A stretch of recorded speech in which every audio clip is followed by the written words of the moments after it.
How's it going? I'm good, thanks. How are you doing? Yeah, good, thank you. Thank you very much for taking the time for a chat, No problem. Thanks for and thanks for having being me. flexible because I was in the office until just now. So thanks for being flexible with the time as well. Oh, no worries. Whereabouts are you? I mean, well, I live in Bilbao, in the north of Spain. Oh, wow, cool. So Did yes, not I've know just popped that. out for my lunch break and found like the most rock in the park. But no, yes, I've been living here like the past 20 odd years. So yeah, I live in the north. I don't know if you've heard of BBK Live Bilbao Festival. Oh, wow, yeah, yeah. That's quite just around the corner. Yeah, that's a good one. Need to go over here. So Okay. listen, I won't keep you too long, but I know you must be really kind of excited because it's right around the corner, now the release. I've just been reading a few reviews. I don't know if you read many reviews or you kind of keep that out of your mind. What's been No, the yeah, feedback so far, and what are fans from the first kind of two, three singles that you've released? Is that how you expect them to react, more or less? Because there is quite a difference compared to the previous material now for you. yes, yeah, we went a lot bigger on production on this album, definitely. Yeah, the reaction has actually been really amazing. Hmm. I think the reaction after the first album was really good, but I think there was definitely a sort of running theme that people said we needed to up production, and because live we like to really, crank it all up. That then when they went back to listen to the record, they'd sort of feel a little bit like it wasn't hitting the mark. So Right. with this one, we wanted to just kind of blow people away or attempt to, and not have it as big a gap from our live sound, which I think we have definitely done with the, layering and layering, and we tried to make it a really big sound. So hopefully that comes across. Um, Uh-huh. but yeah, no, it is a different album. It's which I mean is great because obviously we have a new drummer. So she Sure. joined between the first and second albums, and she's brought a lot of her influence with her, which is great. And Lexi writes lyrics, so she's a really good lyricist. So that's also given us a whole other kind of dynamic to songwriting, which is nice. Huh? Talking of the lyrics, some of the reviews. I don't want to say too much about the review just in case you don't like reading them. But there was a lot of them mentioned that this is very much a kind of it deals with anxiety and kind of like this inner voice, these kind of things. Is that something that I know you said that Lexi writes a lot of the lyrics as well. Is that something that you like? You kind of you feel that you can, and it's kind of cathartic at the same time, or is that something you kind of reticent to do, but at the end, that's kind of how you prefer to sing the songs when it comes to singing them live, for example. Yeah, I think it's I feel like ever since I started writing songs, I've always had never written really love songs. It's never been a thing. Right. I don't know, even as a young teenager, it was always a lot darker, but in a kind of positive way sometimes with the riffs and stuff. It sort of was upbeat but depressing at the same time. Yeah, that was what a lot of people are saying. They say it's kind of you touch on things that are very kind of dark and dismal and bleak, but at the same time, the music is uplifting, and some of the lyrics are also uplifting. That you can kind of find something uplifting in the darkness, things like that. Yeah, I mean, I'm the first person to admit that, I absolutely paste a happy face on everything except songwriting. It's the only place that I kind of go, you know, the it I don't know, the vulnerability there is different to, you know, normal day life. I don't know, I Uh-huh. feel a lot easier just to open up there and just so that is literally, yeah, I feel like the songs are an absolute insight into everything that's going on in my brain at that moment. So a lot of it is, yeah, I mean, we don't run away from things. The sexism in the industry, difficult friendships, Hmm. relationships, mental health struggles. But there is a kind of optimism on this album, I feel, with trying to be content with things and trying to actually, go, well, yeah, maybe we are a little bit chaotic in like Jagged Routine is an example. That song came from when my friend said to me, "You have such a jagged routine," and she said it in a really negative way, and I loved it. And I said, "That's amazing. I'm going to write a song about it." She was just like, "Oh, you need to really, just sort your schedule out and your routine." And I said, "I can't think of anything worse." And so then that came out of that. And it's Hmm. actually a really positive message in that song. Well, for us.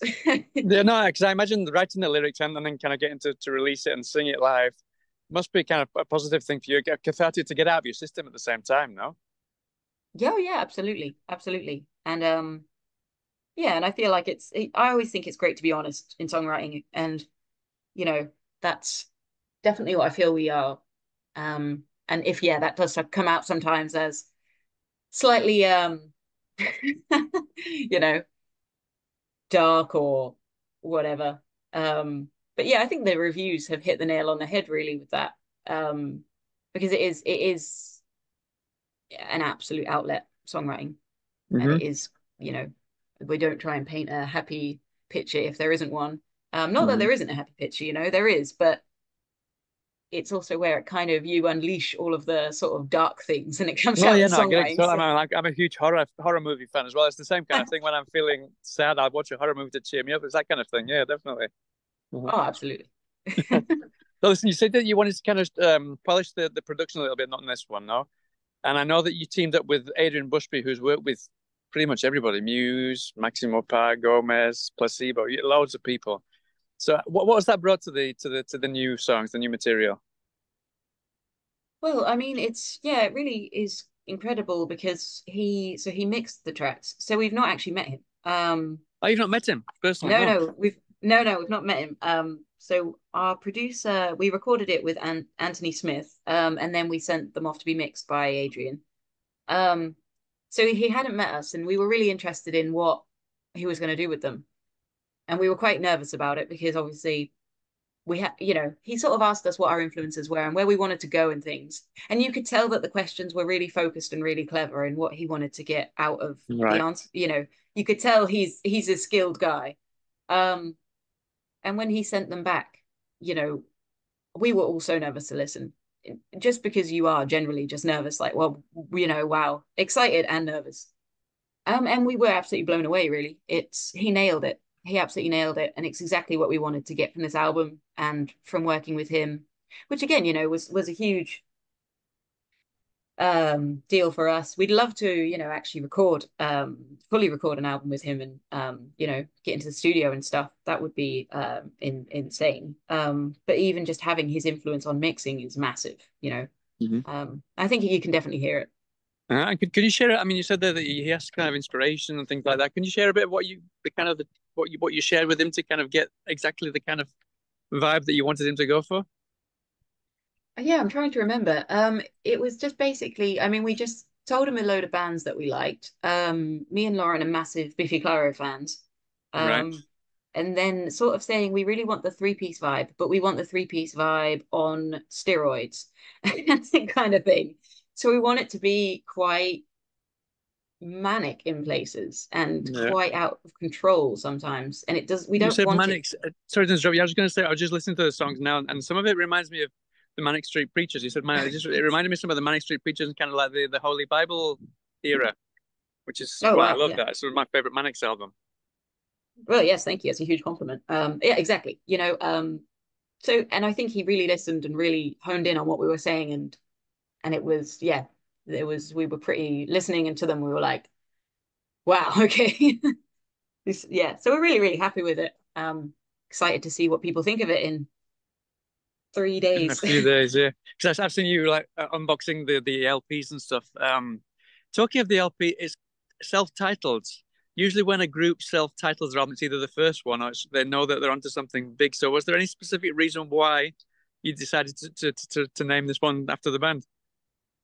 Yeah, I think I don't know. I think that a lot of people have said, you know, oh, it's really unusual that you've self-titled the second album and not the first album. But then I don't think we really like to follow the normal kind of things with these things. We're like, Hmm. well, we felt like this album was is the most berries album you can possibly get. And we kind of just said, you know, let's put us on the cover and have it self-titled. And that's, you know, we feel the debut album we wrote in lockdown. So I wrote a lot of it.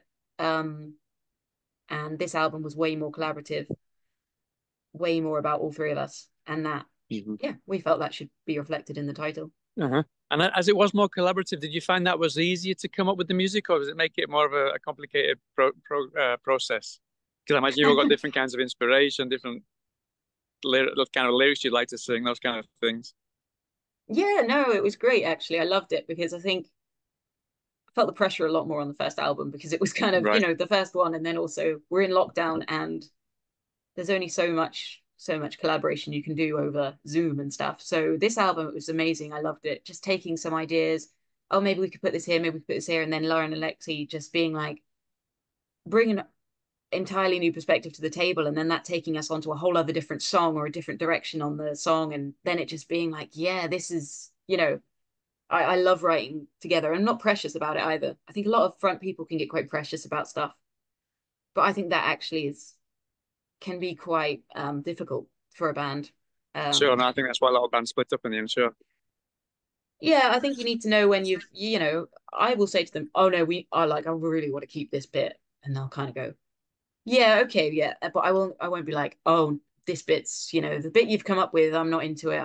We'll always Yeah. try everything. And if it's good for the song, then it's good for the band, and that's it. It's not about ego. It's not, me and Lauren have been, friends since we were about 13 and playing Right. music together since then. So we know exactly usually where we're at with each other. And it's nice that Lexi has only really been in the band, I think now 2 years, which sounds a long time, but it's not really. And she already feels, we already feel like we know exactly where we're at songwriting. And oh, well, what about if you could do this? She won't ever go, oh no, I'm not, you're not a drummer, you're not telling me what to do. Yeah. We're like trying to sort of mime a beat out or an idea. She'll listen and she'll do it and she'll go, okay, yeah, that works. And I think that's good to have that sort of mutual respect. Hmm. And also, talking of live, you managed to play some of these songs live, more as a support group. Now, for obviously some people have come to see you, but obviously most of the people are there to see the kind of the main band. How has kind of playing new material proved for you playing as a support band? Can you use it as a gauge because there's less of your fans there than normal? Absolutely. There's less Yeah. pressure. And you Right. don't sometimes even announce that it's a new one because to people who are, watching you as a support band don't know usually any of your tracks anyway. So you can kind of slip it in there and we know we're playing it for the first time, but the audience don't necessarily need to know. And it's interesting. Yeah, the we did Jagged Routine when we played with Sleep no Feeder, yeah, and the Hmm. crowd were loving it. And we thought this is really cool. This is really cool because it's a great track to play live. And so we're excited to kind of get it in front of our crowd and see if it's as well received. Which hopefully it is, because if not, that's not great. um, but yeah, it's definitely a gauge. If you see people switching off or yawning, that's never good. I know. I mean, you mentioned that like Sleeper and Feeder and groups like that. You play. I mean, there's quite a few groups that are quite a lot older than you, because you're kind of new to this. What would you? Is there anything that you've learned from them? That I mean, you must have had conversation with some of them. Is there anything that you've learned either playing live or kind of in terms of writing new music, speaking with them or playing with them? Oh, masses, huge amounts. I mean, I grew up playing Feeder's songs in my old covers band and stuff. So to Right. now, be able to, even fire Grant a message over Instagram, and he's so, down to earth, and he's always up for a chat. And Billy from Subways has become a really good friend, and Charlotte and Camille. Um, so these people are, yeah, there's absolutely zero we're this big band and you're this tiny band, which we weren't expecting it, because obviously we know that they're lovely lovely people, but you kind of do expect it sometimes where there is that distance between you, and really it's not the Yeah. case. It's very much, we're going to help you as much as we can, and we're going to offer you advice and reply to your messages and support you. I mean, Billy has been sharing the album pretty much every day on his stories and Yeah. urging people to buy it and listen to it, and that really is so lovely. And Louise from Sleeper mentioned us recently in an article, in the Sunday Times and stuff like that. And so there's a real, we are the smaller band, but there's such a huge kind of, well, we'll take you under our wings. And especially with Sleeper, because I think Hmm. Louise absolutely knows how hard it is to be a woman in a rock Right. industry. She's Hmm.